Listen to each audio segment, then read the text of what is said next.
El Ministerio Apostólico de Enseñanza y Predicación Rema Internacional presenta hoy al Reverendo Fernando García Sotomayor con la proclamación de las buenas nuevas de Dios para tu vida. El mensaje de ayer, el mensaje de hoy y el mensaje para la eternidad a los que tienen hambre y sed de la palabra de Dios. Un querigma de Dios para el que oiga, el que tiene oídos para oír.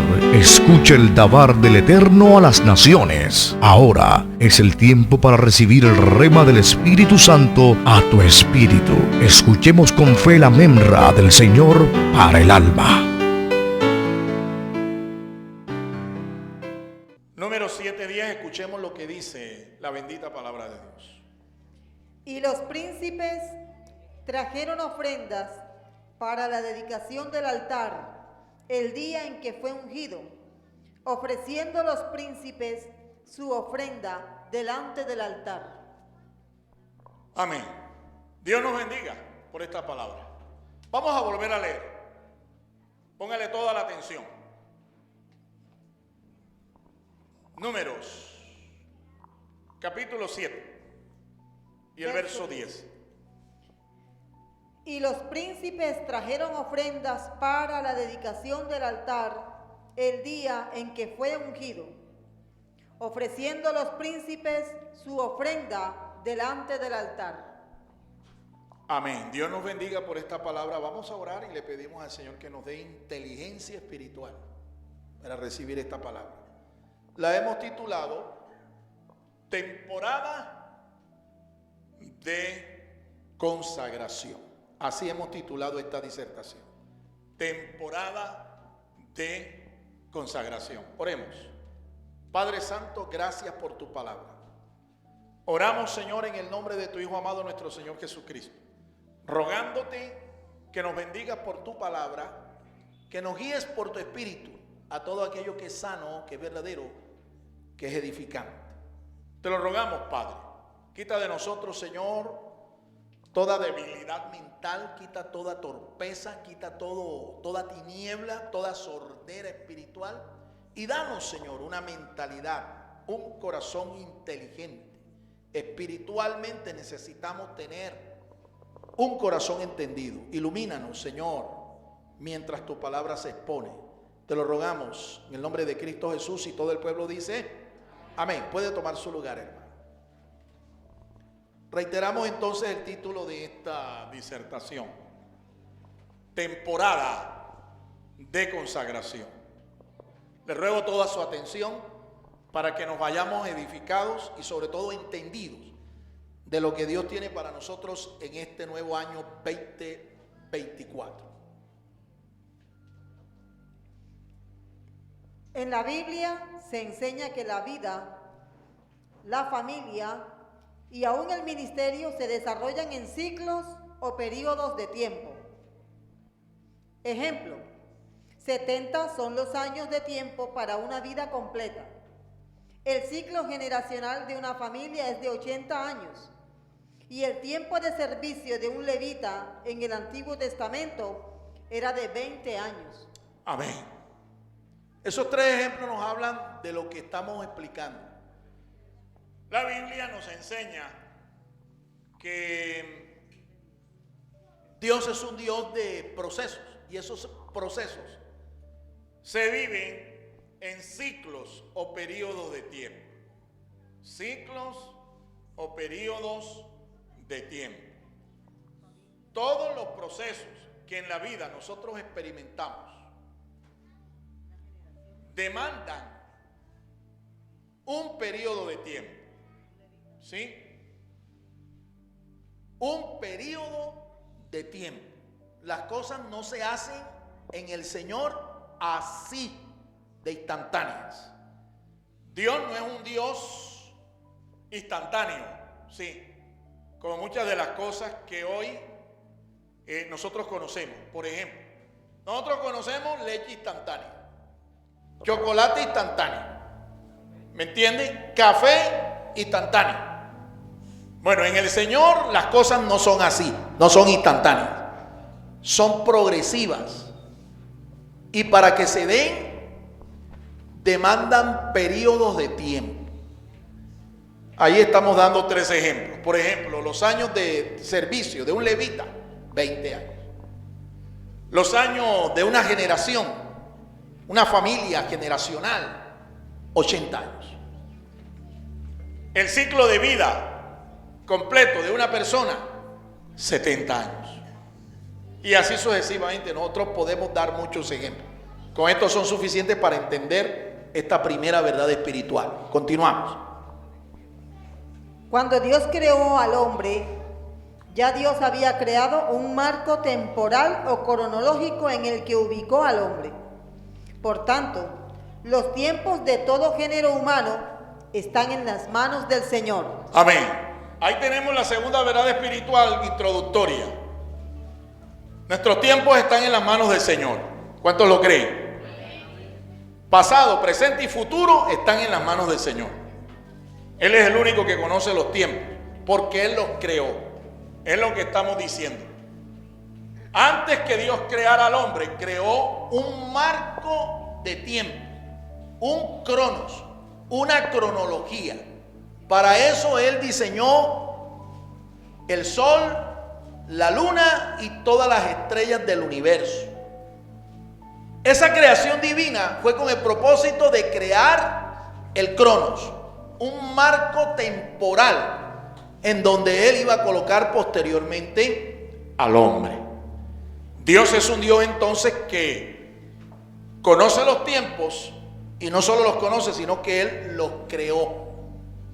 ¿Quién creó nuestro tiempo de vida? Dios. De modo que el día que Él quiere extenderle de pronto el periodo de vida, el periodo de tiempo de una vida aquí en la tierra, Él lo hace. Si quiere extenderlo, lo hace. Pero si también Él quiere cortarlo, hasta ahí llegaste, cabo de vela. Puedes brincar, saltar, hacer todo lo que tú quieras, pero si Dios determinó cortarte los años de vida, hasta allí llegarás. ¿Cuántos dan gloria al Señor, hermanos? En la palabra de Dios aprendemos que los ciclos temporales del hombre y algunas de sus obras giran en torno del número 7.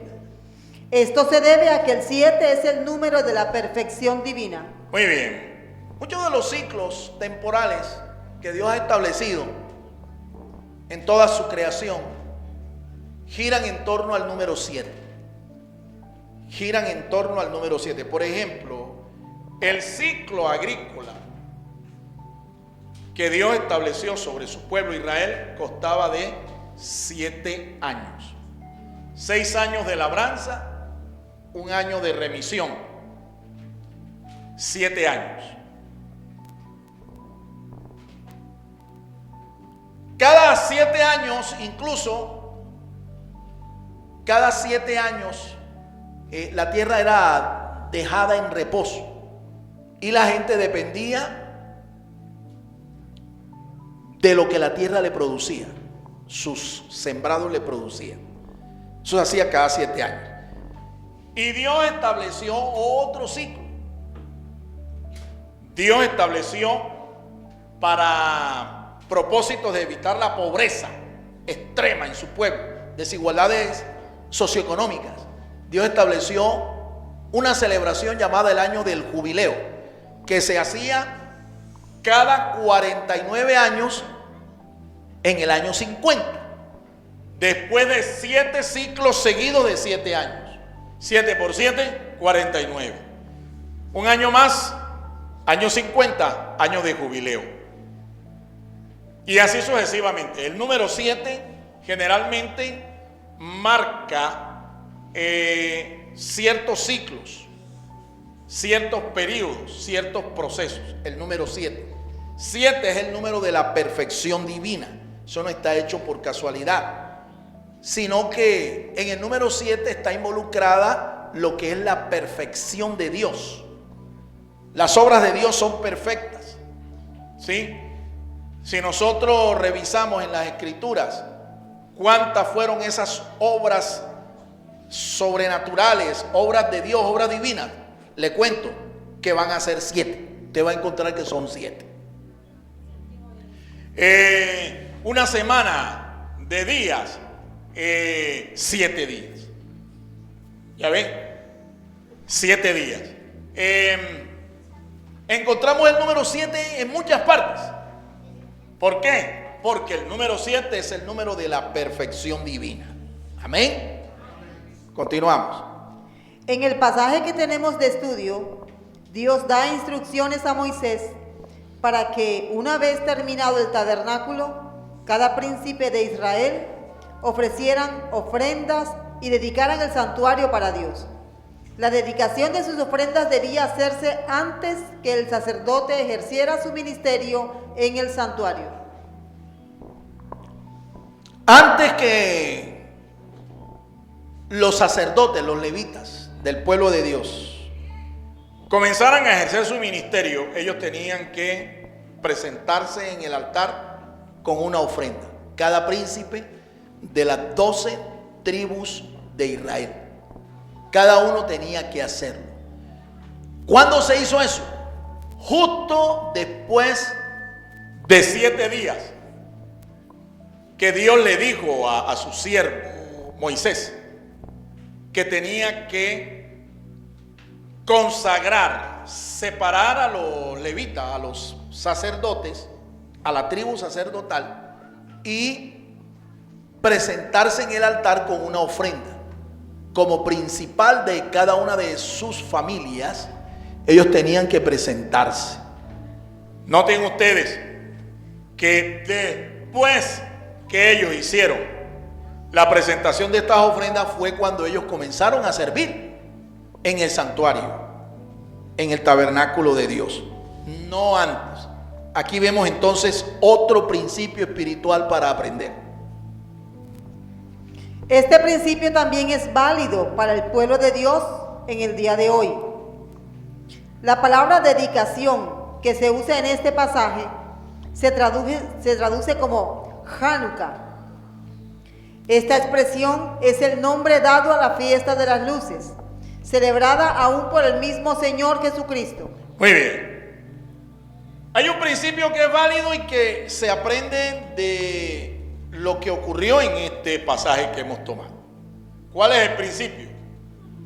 Antes de servir a Dios en un ministerio, usted y yo tenemos que santificarnos, separarnos y presentar nuestras vidas entonces sí como una ofrenda, como un sacrificio al Señor.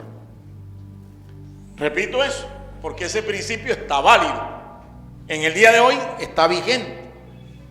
Antes de ejercer un ministerio, usted tiene que separarse, usted tiene que consagrarse para el servicio del Señor. Ese es el principio, está válido. La palabra que allí se usa en el texto hebreo es la palabra Hanukkah, la palabra para dedicación. Es el vocablo Hanukkah. Y Hanukkah es el nombre de la festividad que acabamos de celebrar hace poco, la fiesta de las luces, fiesta que nuestro Señor Jesucristo celebró y que nosotros como congregación, por lo menos creo que la mayoría de la congregación también celebró, declarándole al mundo pagano que nos rodea que Jesucristo es la luz del mundo, declarándole al mundo que Jesucristo es el Mesías, es el Cristo, y que Jesucristo, ¿verdad?, nos da el ejemplo más grande de lo que es consagración, de lo que es dedicación. Él consagró su vida, Él dedicó su vida para la gloria del Señor, para llegar a ser nuestro Salvador, para llegar a ser nuestro Redentor. A su nombre, a su nombre. La expresión Hanukkah viene del verbo Hanak, que se tradujo como iniciar, adiestrar, instruir, consagrar. Hanukkah entonces es una expresión hebrea que viene del verbo Hanak, otra expresión hebrea, y esto es lo que significa: adiestrar, iniciar, consagrar, dedicar. Esto es lo que significa este verbo.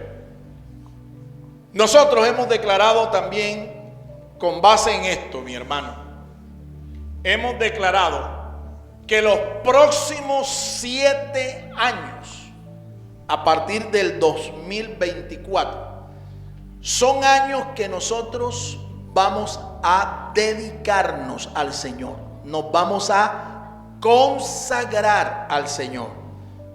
7 años. 7 años. Vamos a dedicarnos. Vamos a consagrarnos al Señor.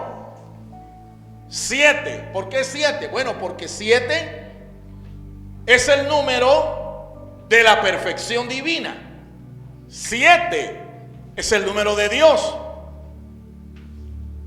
Por eso es que nosotros hemos enfatizado en esto y queremos proponerle esto a la congregación y a todo nuestro ministerio.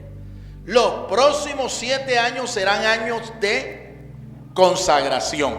Será una temporada, un periodo, un ciclo para dedicarnos totalmente al Señor. ¿Cuántos lo quieren hacer? Son 3 cosas las que estamos llamados a dedicar al Señor. 3 cosas vamos a dedicar al Señor. Número 1, nuestras vidas. nuestras vidas. Número 2, Nuestras familias. nuestras familias. Y número 3, Nuestros ministerios. nuestro ministerio. Vida, familia y ministerio. Dígalo otra vez. Vida, familia y ministerio. Estas 3 cosas las vamos a dedicar al Señor en los próximos 7 años.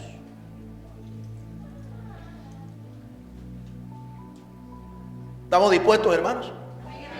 ¿Estamos dispuestos? Vamos a hacer una temporada de Hanukkah. ¿Pero de cuántos años? 7. No de 7 y un día más, sino 7 años. 7 años. Nuestras vidas van a cambiar, se lo aseguro. Nuestra iglesia va a cambiar. Nuestras familias van a cambiar. Nuestro ministerio va a cambiar. Dale un aplauso al Señor, hermano. Aleluya.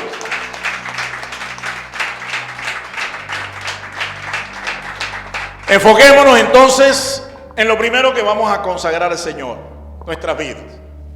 Primero, nuestras vidas. Romanos 12, 1 al 2. Vamos a leer esos pasajes porque es la base bíblica que nos respalda para hacer este acto de consagración de nuestras vidas.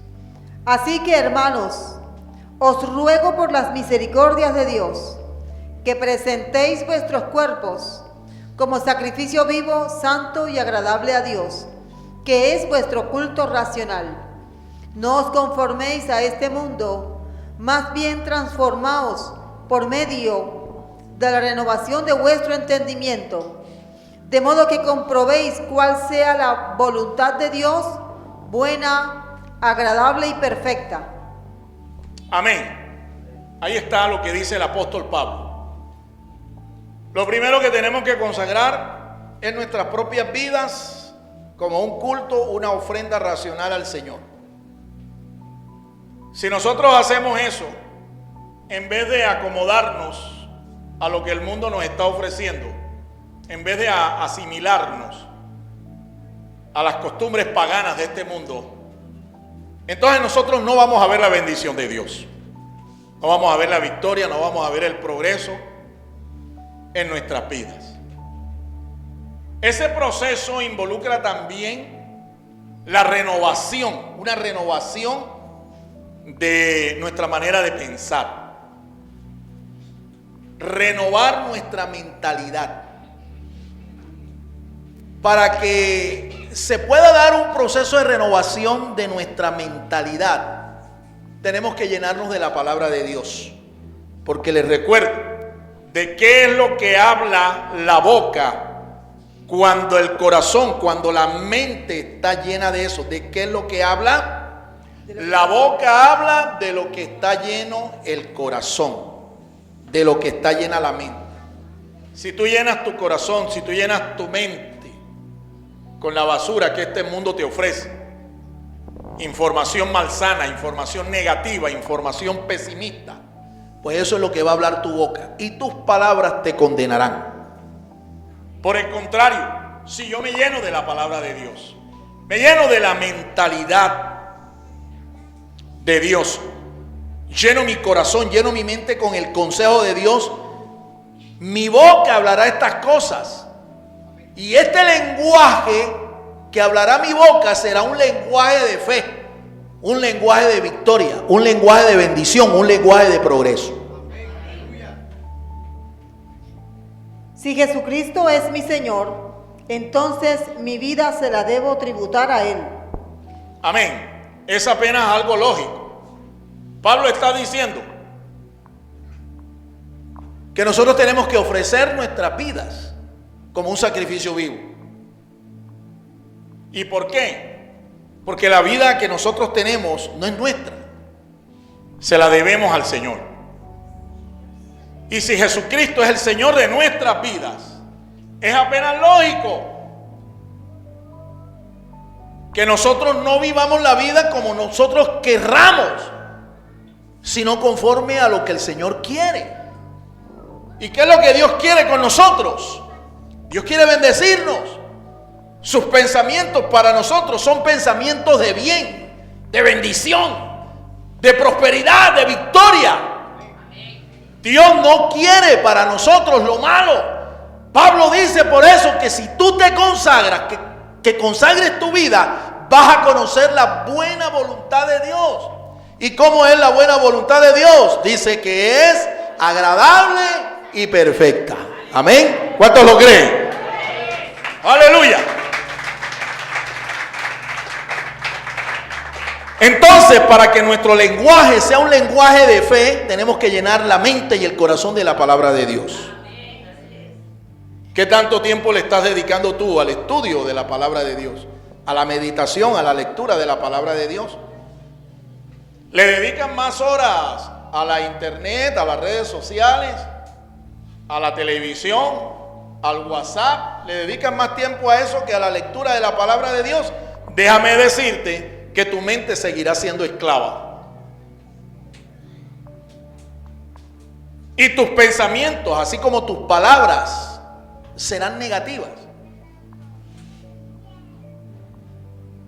Serán palabras que no generarán fe en tu vida, ni una condición de victoria, ni de crecimiento, ni de desarrollo alguno.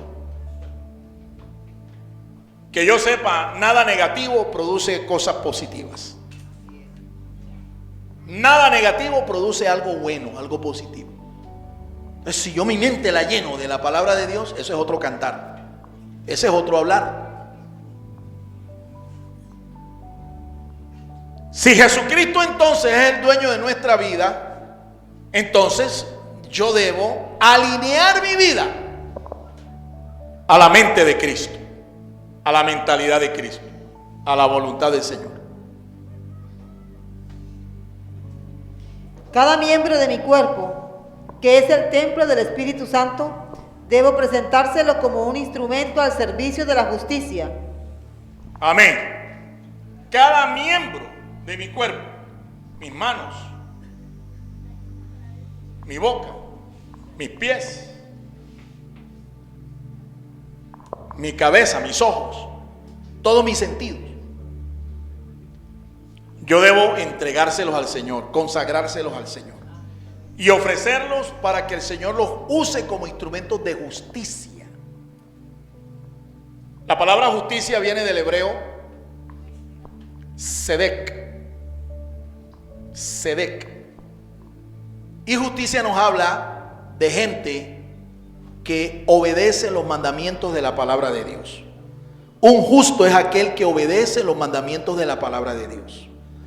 Un justo es aquel que tiene un corazón recto, una mentalidad recta. Hay gente que es de Cristo, pero tienen un corazón torcido, tienen una mente torcida. ¿Por qué? Porque no obedecen los mandamientos de la palabra de Dios. No los obedecen. ¿Qué es lo que endereza nuestros pasos, endereza nuestros caminos, endereza nuestras obras? endereza nuestros pensamientos. ¿Qué es lo que hace que algo que está torcido se enderece? Es la palabra de Dios, mi amado hermano. Es la palabra de Dios. El salmista dice: ¿con qué limpiará el joven su camino? Dice: con guardar su palabra. Si yo soy una persona dispuesta a obedecer los mandamientos de la palabra de Dios, entonces Dios me va a usar a mí como un instrumento de justicia. Dios me va a usar. Pero si yo no le presto a Dios los miembros de mi cuerpo, sino que se los presto es a Satanás, créanme que Satanás te va a empezar a usar como un instrumento de maldición, de injusticia, de maldad, de impiedad. ¿A quién entonces debes ofrecerle los miembros de tu cuerpo? Al Señor. Al Señor. Para que Él nos enderece. Para que Él siempre nos haga caminar, andar por sus caminos rectos. Caminos de justicia, de bendición, de paz. Mi vida en este mundo es temporal. Por tanto, debo vivirla permitiendo que el Hijo de Dios nazca y viva en mí. Amén. Fue Juan el Bautista el que dijo estas palabras. Es necesario que yo mengüe. ¿Para qué? Para que Él crezca. Es necesario que yo mengüe para que Él crezca. Pablo dijo estas palabras: ya no vivo yo, sino que vive Cristo en mí. Él dijo eso después de un proceso en el que el Señor lo llevó de menos a más. Lo llevó de ser un perseguidor de la iglesia a ser un apóstol de la iglesia de Jesucristo. Pablo entonces dice que lo que ahora vivía en la carne, lo vivía en la fe del Hijo de Dios, el cual lo amó y se entregó a sí mismo por él. Entonces, ¿cuál es el éxito? ¿Cuál es el propósito de la vida en Cristo?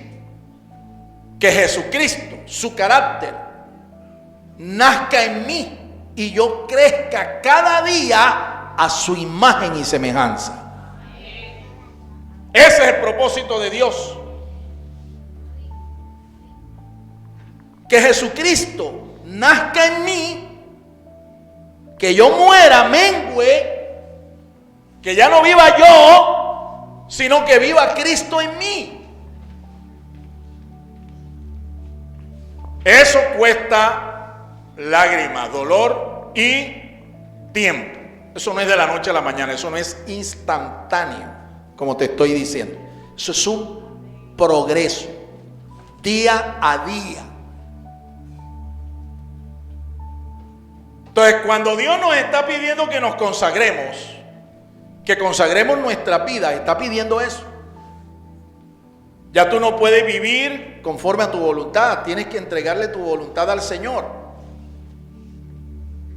No puedes estar tomando decisiones sin consultar primero al Señor. Tienes que hablar con Dios antes de tomar cualquier determinación, elaborar o realizar cualquier proyecto. Tienes que hablar con Dios para saber si esa es su perfecta voluntad. Porque ya no estás viviendo tú estás menguando, estás muriendo para que Jesucristo nazca en ti. Y finalmente el propósito de Dios es transformarnos a la imagen y semejanza de su Hijo amado, nuestro Señor Jesucristo. Usted y yo somos clones de Jesucristo, clones que están en proceso. Un clon que está en proceso hasta el día en que el Señor nos lleve a su presencia o que Él venga por nosotros y seamos transformados a su imagen y a su semejanza. A su nombre. A su nombre. Segundo, nuestras familias, Josué 24:15. Amén. Leemos el pasaje. Ahí está lo segundo que Dios pide que le consagremos. Josué 24:15. Josué era un patriarca. Sucedió a Moisés en la dirección del pueblo hebreo. Josué, patriarca. Él fue el que conquistó toda la tierra de Canaán prácticamente, y se la entregó al pueblo de Dios como posesión, como herencia. Mira lo que él dice, capítulo 24, verso 15, ya al final de su vida, escuchen. Y si mal os parece servir a Jehová, escogeos hoy a quien sirváis, si a los dioses a quienes sirvieron vuestros padres cuando estuvieron al otro lado del río, o a los dioses de los amorreos en cuya tierra habitáis. Pero yo y mi casa serviremos a Jehová. Amén. ¿Cuántos pueden decir eso también al Señor? Yo y mi casa, dígalo, yo y mi casa serviremos a Jehová. Parece que fuera un error de gramática lo que está escrito allí, porque en español primero no es el burro, ¿no? Primero es la persona y después el burro. Pero fíjate que Josué dice, yo y mi casa, y es que así es que está en el texto hebreo, yo y mi casa. Lo que eso usted y yo debemos interpretar es que Josué estaba tan determinado a servirle al Señor que aunque su familia no quisiera, él sí lo iba a hacer. Porque es que a veces nosotros encontramos, en vez de apoyo en la familia, lo que encontramos es obstáculo y a veces hasta ataque. ¿Cuántas hermanas acá quisieran servirle al Señor, pero tienen un problema, un pequeño obstáculo? Su marido. O viceversa.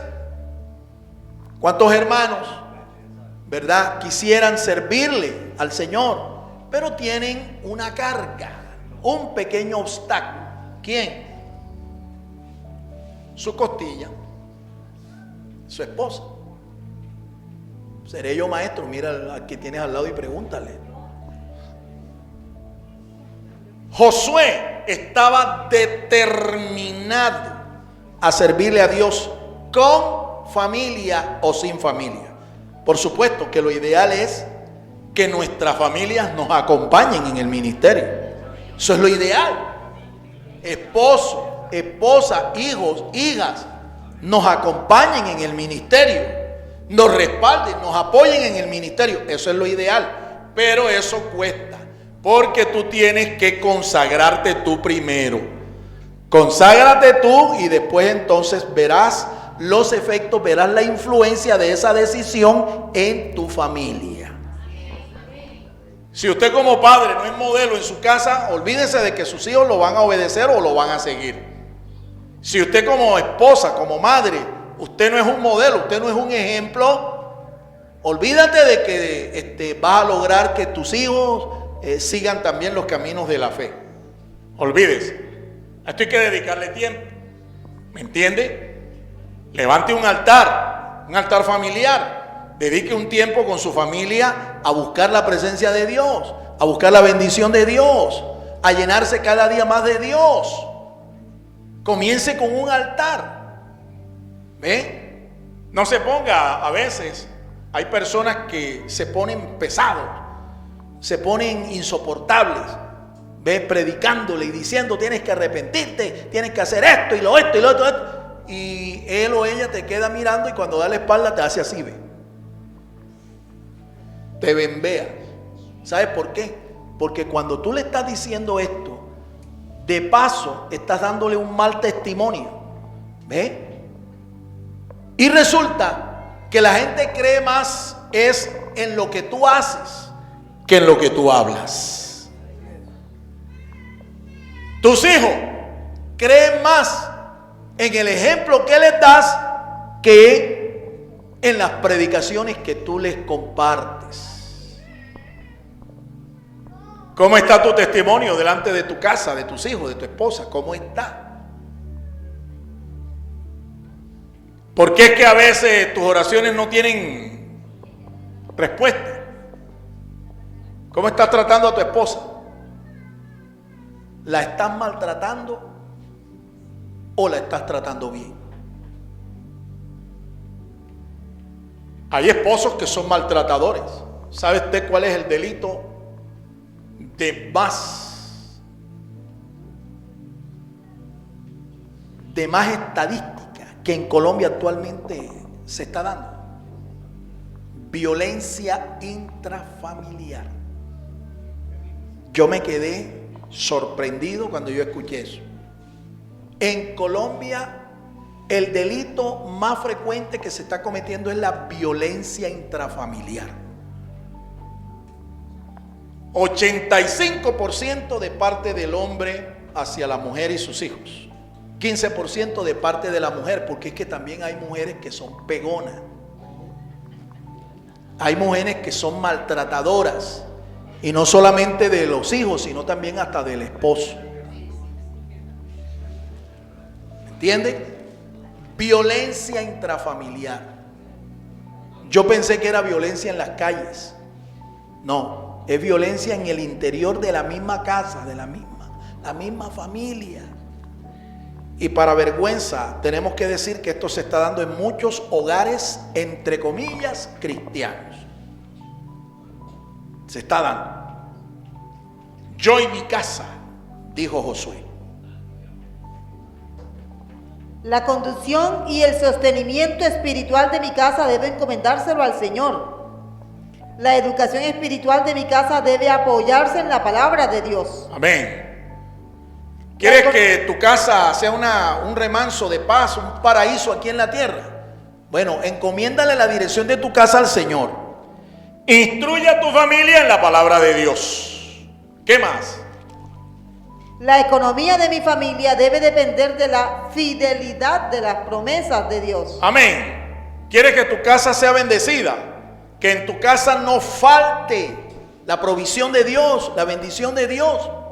¿Quieres que en tu casa no escasee la harina, el aceite, la bendición de Dios, la comida, el vestido? Aprende a pagarle los diezmos al Señor.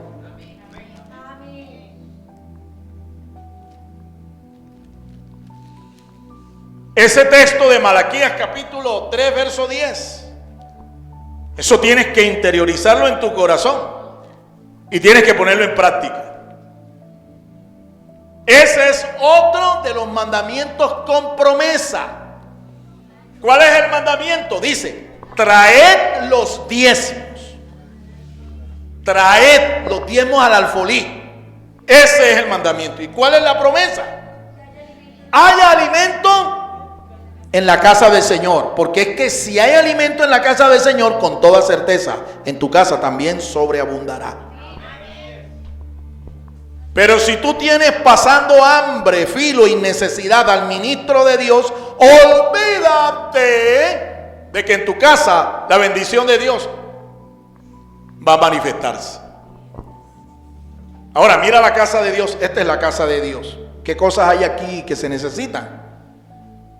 Tú no solamente puedes pagar el diezmo, tú puedes hacer lo que hicimos ahora, una ofrenda votiva. Porque la Biblia enseña que las ofrendas votivas, los votos, las primicias, ¿de quién son? Dice la palabra de Dios que el ministro puede disponer de eso. Así enseña la Biblia. ¿Dónde dice eso la Biblia? Yo te puedo mostrar más de 300 versículos en donde la Biblia dice eso. Pero algunos quieren espiritualizar el asunto y dicen, bueno, Dios bendíceme, pero aquí yo le voy a dar esto al pastor como para colaborarle un poco. Dios no quiere tu colaboración, Dios lo que quiere es que tú obedezcas sus mandamientos. Dios no necesita de tu dinero, entre otras cosas, ni el pastor tampoco, porque al pastor le paga el Señor. El pastor no es un empleado de la iglesia. Es un ministro que está al servicio del Señor. Y Él es el que le paga. A veces hay ministros que son maltratados, pero viene Dios y honra a sus siervos de otra manera, de otra forma, usa a otras personas para bendecir al siervo que es fiel. ¿Entiende? En esta congregación hay un problema con la mayordomía financiera de muchos de ustedes. Si yo cojo el registro de membresía y comienzo a mirar su tiempo, cómo han estado en este año, yo le cuento que más de uno va a tener que arrepentirse porque le están robando a Dios. Sin embargo, quieren que Dios los bendiga, que en su casa no falte el alimento, que toda necesidad Dios la cubra. Si tú quieres que esta promesa realmente se cumpla en tu vida, tienes que empezar a obedecer el mandamiento. No sabes diezmar, pídele a la pastora, pídele a cualquier mentor aquí que te enseñe, y él te enseñará. Porque en esta congregación hemos enseñado que la bendición de mi casa empieza cuando la casa de Dios es bendecida.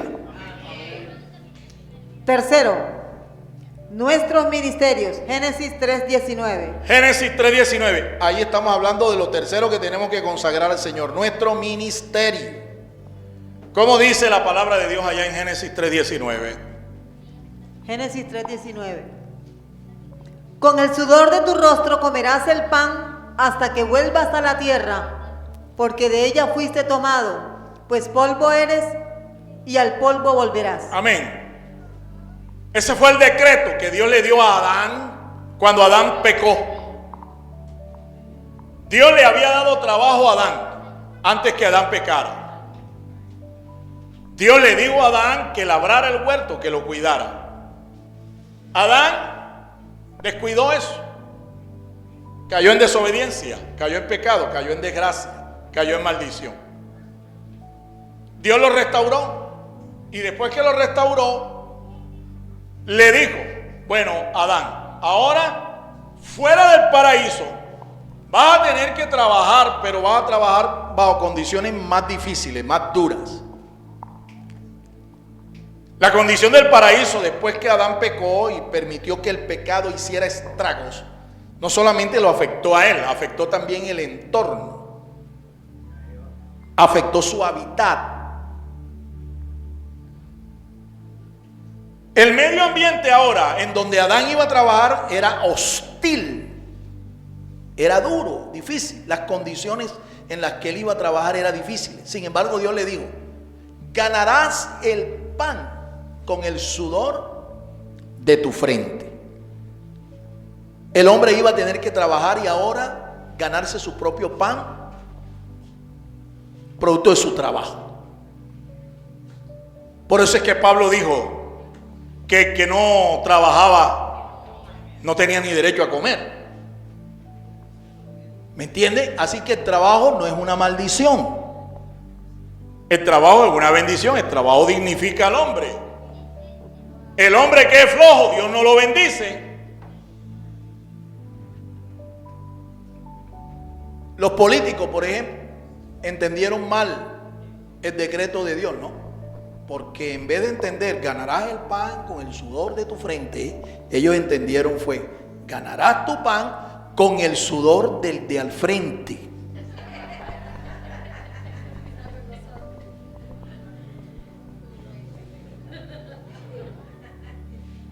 ¿Sí ven? Ahora, no es que los políticos no trabajen, no, ellos trabajan. Son ladrones de cuello blanco, ¿no? La mayoría. Pero bueno, para no deshonrarlos a todos, hay políticos que sí trabajan y se ganan su trabajo bien, se ganan su pan bien ganado. ¿Ve? Se ganan su pan bien ganado. Bien. Ahora, en cuanto al ministerio, tenemos que aclarar que es un oficio. ¿Ve? Y para aquellos que de pronto juzgan mal a un pastor, el trabajo de un ministro. Los ministros de culto están clasificados en la DIAN como ministros de culto y tienen un código que los identifica. O sea, la gente como yo que vive del altar, que vive de los diezmos y de las ofrendas del pueblo, no lo hacemos por holgazanería. Este es un trabajo tremendo. Y este es un trabajo que no da plata. ¿Oyó? Muchos de nosotros no tenemos ni casa propia, ni un medio de transporte. Vivimos con el pan nuestro de cada día. Sin embargo, este es un oficio digno. ¿Cuántos quieren servir al Señor, hermanos? Este es un oficio digno. Y no es oficio de holgazanes. Pablo le dice a Timoteo en una de sus cartas: el labrador, para participar del fruto, debe trabajar primero. Dios tampoco bendice a ministros que son holgazanes, que no trabajan, que no hacen lo que tienen que hacer. Muchas personas no son llamadas a un ministerio, escuchemos, pero eso no significa que no tengan que trabajar. Escuchen. Dios hace dos llamados a todo género humano. Primero, el llamado a la salvación.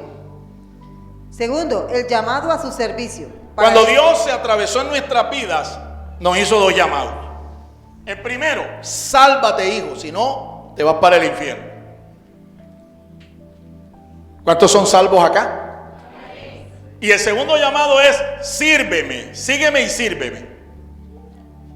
Esos son a los que Dios ordena para un ministerio. Los llama para un ministerio. Y aquí este llamado Dios se lo hace a todos. Pero la Biblia dice que para este oficio muchos son llamados, pocos son los escogidos. Porque sí. o sea, hay gente que cree que puede servirle a Dios de cualquier manera. Y no es así. A Dios hay que servirle bajo sus pautas, bajo sus instrucciones, bajo sus reglas. Yo no le puedo poner condiciones a Dios para servirle. Es Dios quien me pone a mí las condiciones para que yo tenga el privilegio de servirle. Así que si tú le estás poniendo condiciones a Dios para servirle, aterriza. Entonces, Dios llama a unos para el ministerio, a otros no. Mira a otros a quienes Él los llama, como por ejemplo a Adán. ¿Cuál era el ministerio de Adán? A ver si tú lo puedes entender. ¿Cuál fue el ministerio que Dios le dio a Adán? Vea, muchachos, aliméntese bien, coma bien, trabaje bien, tenga buena salud y lléneme la tierra, llénamela. El ministerio de Adán era hacer hijos. ¿Me entiende? Llenar la tierra y llenarla con hijos. Así que imagínate tú a Eva pariendo más que una gata de esta callejera, ¿no? ¿Sí? Yo conozco una gata que hasta la preñaron y la tuvimos. 9 gatos parió de un solo parto. Vea. Y he conocido de algunas que hasta 12 han parido. Bueno, Eva, su ministerio, parir hijos y llenar la tierra. Aparte de eso, entendemos entonces que si este era el ministerio de Adán y Eva, imagínate tú cómo tenía este hombre que trabajar, mi hermano. Este sí tenía que sudarla bastante.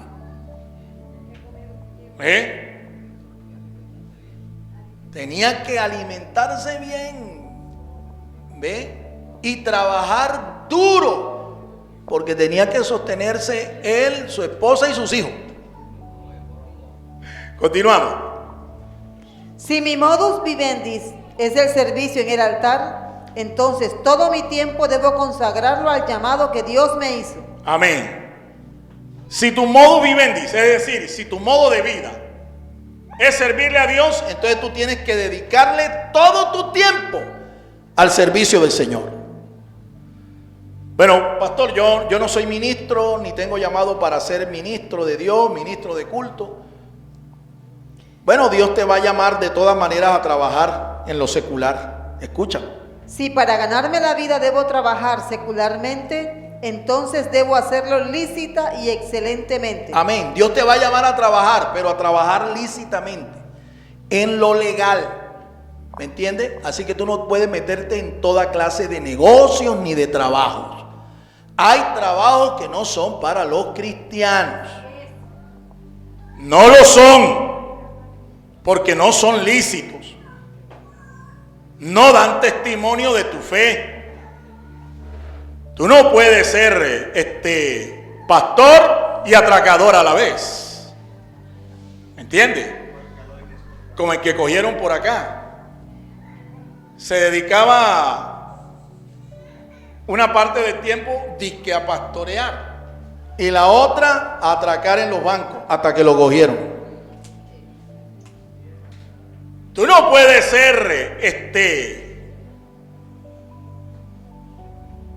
un ministro de esa naturaleza. No puede ser. Ahora, si no eres ministro, pero tienes que trabajar, pues trabaje honestamente, trabaje legalmente, trabaje en cosas lícitas que glorifiquen al Señor, y que tu trabajo no sea tu Señor, sino usted sea el Señor de su trabajo. ¿Qué te quiero dar a entender con esto? Que tu trabajo no te puede a ti esclavizar. Si tu trabajo te está esclavizando y no tienes tiempo ni para atender tu familia, ni para cultivar tu vida espiritual, ese trabajo no es lícito. Eso no glorifica a Dios. A su nombre. A su nombre. Cuando Dios nos capacita con talentos y dones y capacidades naturales y sobrenaturales, es para que los consagremos a su servicio. Amén. Cuando Dios te llama, te va a capacitar, por lo menos con un don. Y ese don no es para que usted lo ande mostrando como si fuera un trofeo. Ese don es para ponerlo al servicio de los demás.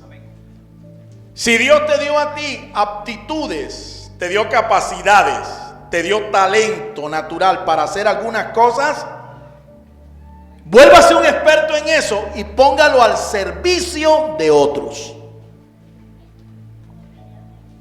Concluimos. Estoy seguro que vivimos en una generación que está a las puertas de la venida del Señor. Amén. ¿Cuántos creen eso, hermanos? Por tanto, es preciso que vivamos nuestras vidas como si hoy fuera el último día de los días de vida que es en esta tierra. Amén.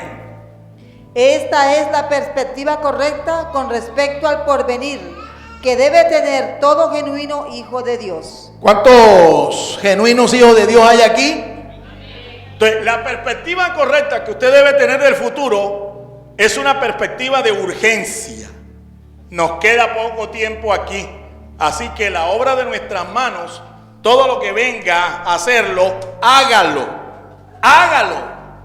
porque nos queda poco tiempo. Aquí nos queda poco tiempo y cuando el Señor venga ya no habrá más tiempo de trabajar, ni en lo secular ni en lo espiritual. ¿Cuántos dan gloria al Señor, hermanos? Nos queda poco tiempo aquí y es preciso que vivamos en modo de urgencia, porque la venida del Señor es inminente y el reino de Dios se aproxima con rapidez para establecerse en este universo. Amén. Amén. Viene el reino. Así que conecta tu interruptor y colócalo en modo urgencia. Modo urgencia. No dejes para mañana lo que puedas hacer hoy. No sea que llegue el Señor y te quede esa sensación de que pudiste haber hecho algo, pudiste haber hecho más, pero no lo hiciste. Salomón lo dice, ¿verdad? Dice en palabras inspiradas del Señor: todo lo que te venga a hacer a la mano, hazlo, porque allá en el Seol, allá no habrá espacio, no habrá tiempo de hacer más nada.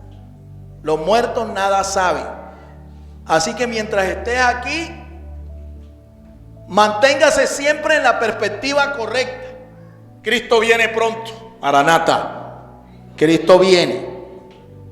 Y si Él viene pronto, no te dejes sorprender. Enfócate en lo que Dios te llamó y conságrale a Dios lo que Él nos está pidiendo. 3 cosas dijimos: vida, familia y ministerio. Póngase sobre sus pies y vamos a darle gracias al Señor y vamos a hacer un compromiso con Dios en el día de hoy. Vamos a hacer un compromiso que va a durar por lo menos 7 años, si Jesucristo no ha venido antes. Padre, gracias te damos por tu palabra. Señor, bendecimos tu santo nombre. Hoy estamos delante de ti, Señor, agradecidos de este año que tú nos diste. Y rogándote, Señor, que para la temporada de 7 años que viene, tú nos des las fuerzas para serte fieles en este compromiso. Danos la fuerza, Señor. Danos los recursos, todo lo que necesitamos, para que podamos conquistar cada una de estas bendiciones, cada una de estas promesas, Señor, que tú en tu palabra has dispuesto para cada uno de nosotros. Nuestra vida, una vez más la entregamos a ti. Nuestras familias, una vez más, a ti las entregamos. Y aún, Señor, nuestro ministerio, nuestro trabajo, la obra de nuestras manos, la estamos consagrando a ti, Padre. En el nombre de Cristo Jesús te damos las gracias. Gracias, Señor. Amén, amén y amén. Dele un aplauso al Señor, hermanos. El Ministerio Apostólico Rema Internacional pone a disposición esta predicación. Ofrecemos ministración a simposios, seminarios, campañas evangelísticas, educación globalizada sana y de carácter interdenominacional. Escríbanos a ministerioremainternacional@gmail.com o llámenos al celular 316-270-7181.